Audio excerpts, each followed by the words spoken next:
Satellites are powerful tools. They help us understand our planet. Now they're revealing a hidden danger: pollution's impact on our health. Sentinel-5P, a European Space Agency satellite, is tracking harmful gases from space. One of these gases, formaldehyde, is a worrying sign. It's linked to an increased risk of cancer. By monitoring formaldehyde levels, scientists can pinpoint areas where people are most at risk. This information is vital for governments and health organizations. It allows them to take action and protect public health. Formaldehyde is a colorless gas. It has a strong smell. We encounter it in many everyday products. These include building materials and furniture. However, high levels of formaldehyde are a cause for concern. This is because formaldehyde is a known carcinogen. This means it can cause cancer. Sentinel-5P detects formaldehyde in the atmosphere. This includes formaldehyde from industrial activity, traffic, and other sources. By analyzing this data, we can identify areas with higher cancer risks. Scientists use heat maps to visualize formaldehyde data from Sentinel-5P. These maps use color to show the concentration of formaldehyde in the air. Red areas indicate high formaldehyde concentrations and therefore higher risk. Blue areas represent lower concentrations and low risk. By comparing heat maps over time, we can see how formaldehyde levels change. This helps us understand the long-term impact of pollution on human health. Data from Sentinel-5P has revealed high-risk zones worldwide. For example, in heavily industrialized parts of China and India, formaldehyde levels are worryingly high. This correlates with increased rates of respiratory illnesses and certain cancers in these regions. Similarly, cities with heavy traffic like Los Angeles show elevated formaldehyde concentrations. These real-world examples highlight the link between formaldehyde pollution and cancer risk. They underline the importance of monitoring and addressing this issue. Section 5. Connecting the dots. Local data and satellite insights. Satellite data is most effective when combined with information gathered on the ground. Air quality monitoring stations provide local measurements of HCHO and other pollutants. This combined data helps us validate satellite observations. It also helps us understand the specific sources of pollution in different areas. This allows for targeted interventions and policies. The insights gained from Sentinel-5P are a call to action for various stakeholders. Governments should implement stricter emission controls, invest in cleaner technologies, and raise public awareness. Researchers need to continue refining satellite data analysis, develop early warning systems, and investigate the long-term health effects of formaldehyde exposure.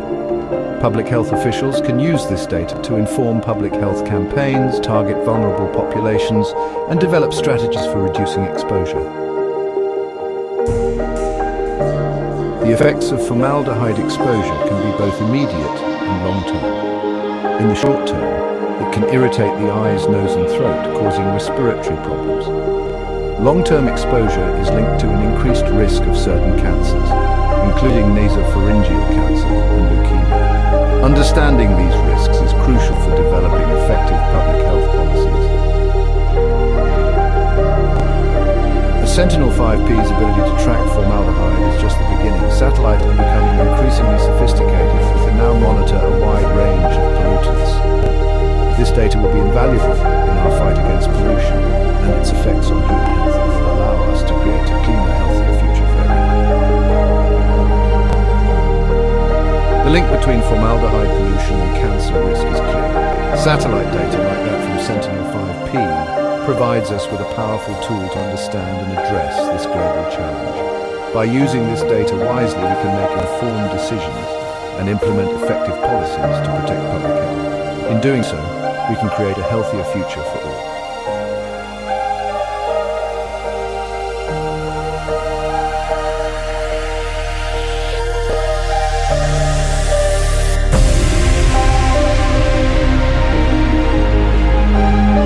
Imagine spotting animal disease days before anyone sees a symptom.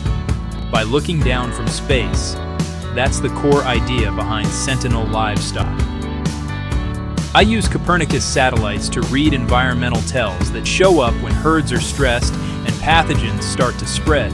Here's the logic. Disease interacts with the environment. Sentinel-2 tracks pasture vitality. NDVI moisture chlorophyll. When animals slow down or overgraze, grass health shifts. Sentinel-3 watches land surface temperature. If a poultry belt runs hot at night, that can hint at population-level fever. Sentinel-5P sniffs the sky for gases like ammonia methane, signals of waste breakdown, herd shifts, or mass mortality. Even dust plumes matter for diseases that hitch a ride. I focus first on 4 high-impact targets: African swine fever in Eastern Europe, avian influenza in poultry regions, foot and mouth in pastoral corridors, and Rift Valley fever after floods.